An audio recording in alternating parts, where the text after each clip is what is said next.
campamento de verán, nas Iñas Ons, había unha lenda e un misterio que nadie era capaz de resolver no mundo enteiro. Solo houve un neno o que pudo resolver o misterio. Fai 5 anos, nun campamento de verán, aos nenos que acudían o primeiro día contábanlles unha historia de medo.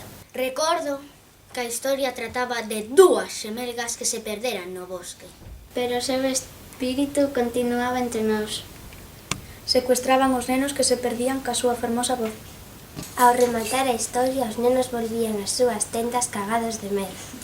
Esa noite Alfredo, que era o valente do grupo, saíu afora cara ao baño. Todos os nenos lle dicían: non vayas, vanche a secuestrar as xemelgas. Pero el díxolle: eu non teño medo aos espíritus, e saiu pola porta.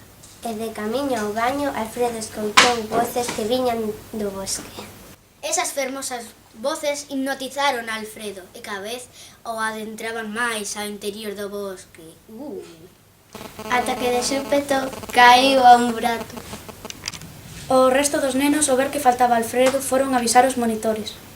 E saíron todos na súa búsqueda con antorchas e linternas. E buscaron e Alfredo non aparecía.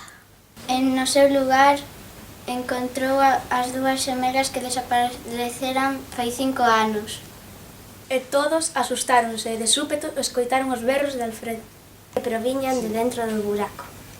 E os compañeiros de Alfredo salváronno. E así foi como descubriron o misterio das xemelgas de Ons. Ya está. Eu me chamo Alex, tengo 12 anos e vivo no Rosario. Ola, eu chamome Carolina, teño 10 anos e vivo no Rosario. Chámome Elena, teño 11 anos e vivo en Ollán. Chámome Iria, teño 10 anos e vivo no Rosario.